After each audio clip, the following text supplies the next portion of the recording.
Good evening. Welcome to Talk Gnosis. Tonight we're going to be continuing our conversations on the Gospel of Thomas. How are you, Bishop Petersen? I'm doing well. How are you, Bishop Ken? Good. Well, this is the dreaded verse. Oh, yes. I think one that we have been avoiding for a little while, or I should say at least been putting off, because it is filled with riddles. And that is, Gospel of Thomas, verse 11. And definitely filled with riddles. What are your thoughts on this, Bishop? Well, yeah, one of the difficulties that I was having with this verse is that it's pretty complicated. I'm going to read it for folks, and then we can kind of go into it. It's Gospel of Thomas, verse 11. Jesus said, "This heaven will pass away, and the one above it will pass away. The dead are not alive, and the living will not die. During the days when you ate what is dead, you made it come alive. When you are in the light, what will you do? On the day when you were one, you became two. But when you become two, what will you do?" So we got a little bit of rhyming going on there. But it's a challenging passage, and I want to point out that we'll get more into the meat of it, but I want to point out that there was something that just didn't, it was a real disconnect for me with this. This heaven will pass away, and the one that above it will pass away. That I get. That's in the canonical Gospels in Luke 21:33 and Matthew 24:25. Heaven and earth will pass away, but my words will pass away. And doing some of the research on this, some commentators were saying, well, it's just referring to material things passing.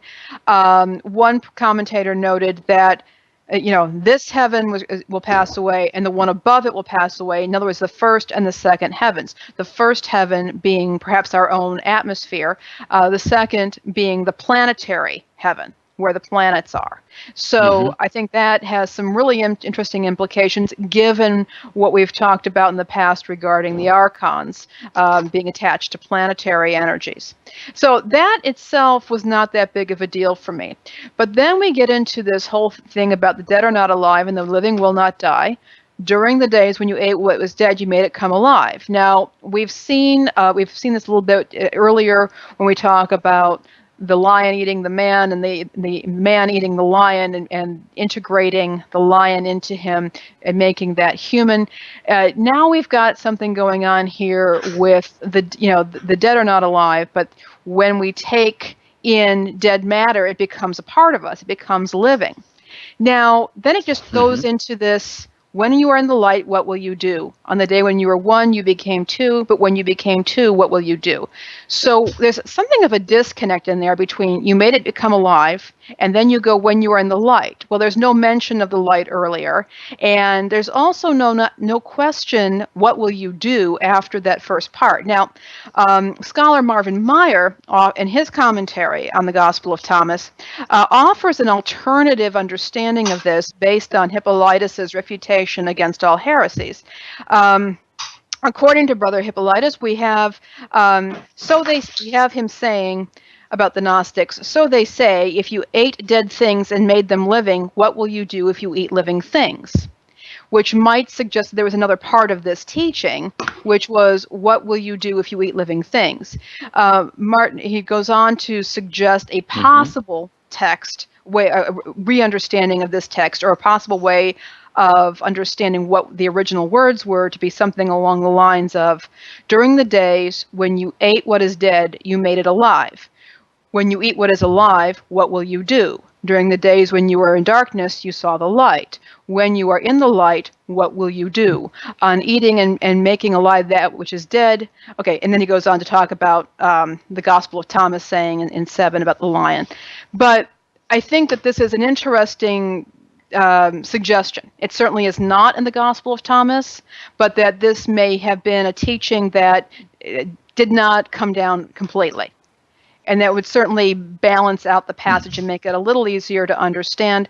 I'm putting that out there for our viewers to consider. Well, I think it's interesting because, like you and I think many other Gnostics, I think we look at this and we kind of struggle with this particular verse.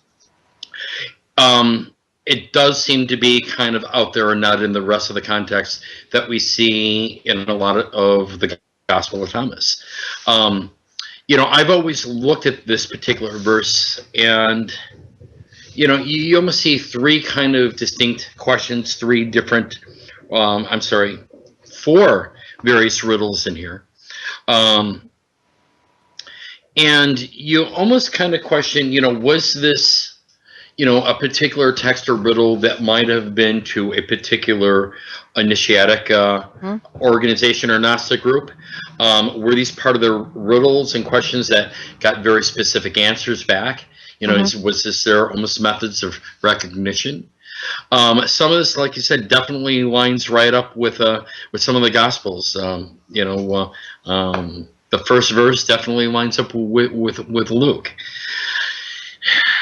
Yeah. The dead are not alive and the living will not die. The dead are not alive and the living will not die. If we start breaking this into various segments, that the dead are not alive and the living will not die. I think that kind of the text and that type of meaning we have probably seen resonated besides just in Gnostic text, also in some of the Hermetic literature as well. During the days when you ate what is dead, you made it alive. That could mean several things on several levels. When the days when you ate what is dead, you made it alive. As a Gnostic, as a priest, as a bishop, one of the things that comes to mind for me when I see that is transubstantiation. The idea of taking an object, blessing it, purifying it, making it holy, and consuming it, making something dead that's alive. To me, that sounds almost like an alchemical operation. But I don't know if I'm reading too much into this particular verse, but it is one that I have struggled with since I probably first walked this Gnostic path. I think it's one of those verses that it's like, okay, I'm going to skip on and go to the very next verse. But I will admit that I am guilty of that, and I wonder how many of our listeners and our brethren out there have done the exact same thing, because it's one of those verses that kind of does baffle one, Yeah, it really is. And as I said, I think that Meyer's commentary or suggestion that this is in fact not a complete teaching, that something may have got omitted in the center there, makes a great deal of sense to me. I do like what you have to say about transubstantiation. Again, there's a possibility of reading more into it. I do agree that these scriptures were intended for members of certain communities who probably had who had their own, had a way of understanding it that was consistent within that community, and we're left like poor little chickens trying to make sense of it all. And I think that, as you point out, there are different levels, and there certainly can be a very personal level, but it's not always entirely clear how the original community would have understood it. So I think you make an excellent point there. Well, again, for me, I'm seeing kind of a transition in here. I mean, we've got the first part, which is almost paraphrased from Luke, from the text you quoted from Luke. Then we start getting a little bit more alchemical in here, and I think it definitely ends up very alchemical at the end. On the day when you were one, you became two, and when you become two, what will you do? On the day you were one, you became two. I have to say that almost reminds me of a Thelemic text. You were divided for love's sake, for the chance of union. But I'm also thinking this in kind of the idea of the division of the Christos and Sophia. So, maybe on a scale of of the grand cosmos, the idea of them dividing, no longer part of the one, part of the pleroma, but two. So maybe it is given us a kind of a question there, even for them, and part of our own reintegration, because then when you become two, what will you do? Unfortunately, I don't think that we get much from the verses that follows this to give us any clue or indication what Yahusha was referring to in these particular statements? Well, there has been a few. Some scholars have offered some other commentary on that. April DeConnick, very briefly, and I have not read much of what she's written and seek to see her work on this, but she has suggested that that when the one became two indicates it has a connection with the fall in which man, or Adam, the original primordial human, became Adam and Eve became male and female. And there is definitely a notion of there was once a oneness, you became two, but when you became two, what will you do? And we see at the end of the Gospel of Thomas where Peter is arguing that Mary, being a woman, is not worthy of life. And Christ said, well, we'll just make her a male then. So, and when if a woman becomes a male, then she can become worthy. So there may be this notion of a return to an androgynous state. When you become two, what will you do? Okay, there's been a division here. Is there a possibility of that split being healed and people coming back together? Now, the mystic Yves Leloup has offered a more mystical interpretation, and he thinks that this is the process of separating from the original source. We separate, and we go through this process, much like a mother has to separate. A child must separate from its mother, but then there is the opportunity of integration, for coming back to God. Once there's been this separation, okay, you were once one with God, now you have to come back to God, and that this is a path of spiritual maturity. So that is another way of possibly understanding that. What is of interest to me in this passage is that we see Christ making some statements, and then we see him asking questions. He's asking, what will you do? Not pointing a finger and saying, you're going to do this. He asks a question. He puts the responsibility on the listener for taking action. And that was what struck me the first time, the first several times I read this, is that, what will you do? What will you do? It's up, and that's a question that we are left with and have to make a decision. What will we do? If we receive something, if we receive light, if we receive life, if we become conscious of our separation, our two-ness, what will we do? And that is left to us. And I think that it's something that I've been chewing on a bit, because, okay, Lainie, what will you do? What will you do with what you have? What will you do with what you know? And that's a choice that I get to make. I can go back to sleep. I can go back into, the kind of stupor that humans oftentimes walk around with, or I can make the choice to work. I can make the choice to study. I can make the choice to push this further in my own development. So, that's something that struck me when I was reading this passage and working with it. I find that beautiful, what you just said. I think that is a really nice way to kind of look at that. Is a question posed directly from Yeshua to, not just to his disciples, but to all of us. What will you do now that you've come into the light? Now that you have got to Gnosis, what are you going to do with it? What are you going to do with it now?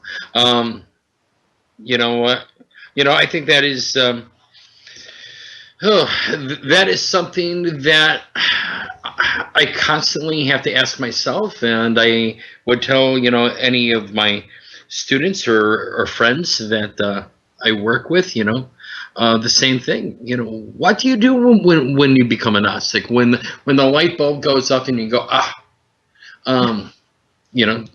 as we've talked in the past, is it left under a bushel, or is that light goes out to shine? Do you do constructive work to kind of praise our show Talk Gnosis, which is now just celebrated its 2nd year anniversary, in great part to Father Tony, who has been very persistent in making sure that this show stays in the air. But do you do something like Father Tony started? Yeah. And as we continue, and other ministries out there, whether they are like ours, whether they are ministries that reach out to the homeless, or to criminals, or to single mothers, or whether just to other seekers, are you doing anything with it? Yeah. So I think that that is a great question. When you said it, when you were sitting there and saying you were kind of chewing on this, and what will you do, I could see kind of that little light bulb going off over you. And I think that hopefully for our listeners, that's the light bulb that they're getting out of this verse. Yeah. And if you are watching the show and want to make some comments, we'd love to hear, what will you do? What will you do with the Gnosis that you receive? We'd love to hear from you on that. We also want to, again, Bishop Ken brought this up. This is the 2-year anniversary of Talk Gnosis. Bishop Ken and I have been on the show now since past fall. I've had a wonderful experience doing the show, as has Bishop Ken. And I want to point out, and he's already thanked Father Tony, but Father Tony, I've met him in person, and he's one of those people who doesn't hide his light under a bushel.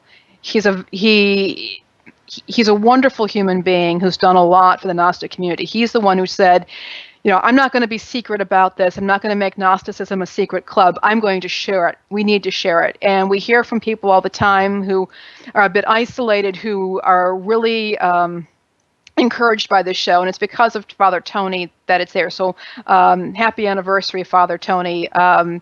You're a good man. Thank you so much. Yes, thank you so much. Absolutely. And please let Father Tony give him your thanks in the comments as well.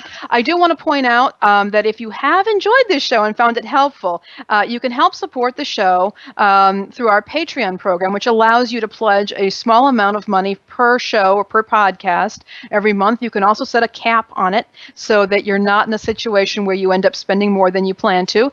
You can go to Patreon, patreon.com/Gnostic, and pledge a small amount, and it will directly support the development of this and other programs through Gnostic NYC. Any support is greatly appreciated. Of course, we always do appreciate our listeners, whether or not you're able to contribute. Thank you so much for watching us.